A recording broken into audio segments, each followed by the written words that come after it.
क्या चीन अब पाकिस्तान से दूरी बना रहा है? क्या अरबों डॉलर का सीपीईसी प्रोजेक्ट धीरे धीरे कमजोर पड़ रहा है? दरअसल चाइना ने पाकिस्तान को जो झटका दिया है उससे लग तो कुछ ऐसा ही रहा है। हम बात कर रहे हैं चाइना पाकिस्तान इकोनॉमिक कॉरिडोर यानी कि सीपीईसी के बारे में। सबसे पहले समझते हैं कि आखिर सीपीईसी है क्या और इसे बनाया ही क्यों गया था। सीपीईसी दरअसल चीन और पाकिस्तान के बीच एक बड़ा इंफ्रास्ट्रक्चर प्रोजेक्ट है जिसकी शुरुआत 2015 में हुई थी। इसका मकसद था चीन के शिनजियांग प्रांत को पाकिस्तान के ग्वादर बंदरगाह से जोड़ना ताकि चीन को अरेबियन सी तक सीधा रास्ता मिल सके। इससे चीन को तेल और व्यापार के लिए लंबा समुद्री रास्ता तय नहीं करना पड़ेगा। वहीं पाकिस्तान को उम्मीद थी कि इससे उसकी अर्थव्यवस्था मजबूत होगी, रोजगार बढ़ेंगे और इंफ्रास्ट्रक्चर का विकास होगा। लेकिन भारत के नजरिए से देखें तो सीपीईसी शुरू से ही विवादित रहा है क्योंकि इसका एक हिस्सा पाकिस्तान अधिकृत कश्मीर यानी कि पीओके से होकर गुजरता है जो कि भारत का ही एक हिस्सा है।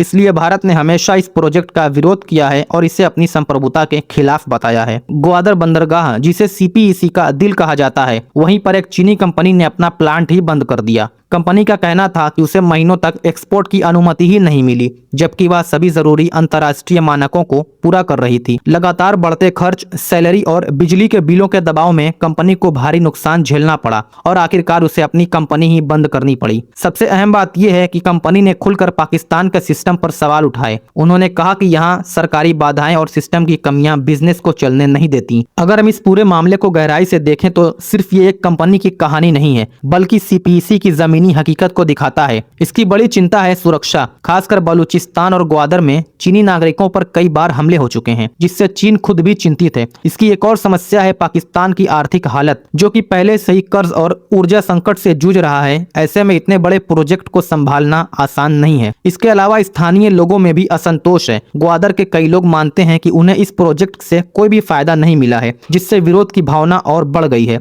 वहीं सीपीईसी के दूसरे चरण जिसमें इंडस्ट्री और रोजगार पर फोकस होना था, उसकी रफ्तार भी काफी कम है। ये सारी समस्याएं मिलकर इस प्रोजेक्ट को और कमजोर कर रही हैं। अगर हम बड़े स्तर पर देखें तो सीपीईसी सिर्फ एक आर्थिक प्रोजेक्ट नहीं, बल्कि चीन की ग्लोबल स्ट्रेटेजी का अहम हिस्सा है। ग्वादर पोर्ट चीन को अरेबियन सी तक सीधे पहुंच देता है, जिससे उसका व्यापार और ऊर्जा सप्लाई सुरक्षित हो सकती है। लेकिन अगर वही कंपनियां टिक नहीं पा रही तो ये चीन के पूरे प्लान के लिए खतरे की घंटी है। कुछ एक्सपर्ट्स बताते हैं कि ग्वादर अभी पूरी तरह से कॉमर्शियल सक्सेस हासिल नहीं कर पाया है, जिससे इन्वेस्टर्स का भरोसा भी पाकिस्तान के अंदर कम हो रहा है। भारत के नजरिए से ये घटनाएं काफी महत्वपूर्ण हैं। भारत पहले से ही सीपीईसी का विरोध करता रहा है और अब इस तरह की खबरें उसके स्टैंड को और मजबूत करती हैं। अगर सीपीईसी कमजोर पड़ता है तो साउथ चाइना सी में चीन का प्रभाव कम हो सकता है, जो कि भारत के लिए रणनीतिक रूप से फायदेमंद हो सकता है। साथ ही यह भी दिखाता है कि बड़े बड़े इंफ्रास्ट्रक्चर प्रोजेक्ट सिर्फ पैसे से नहीं बल्कि मजबूत सिस्टम और स्थिर माहौल से ही चलते हैं।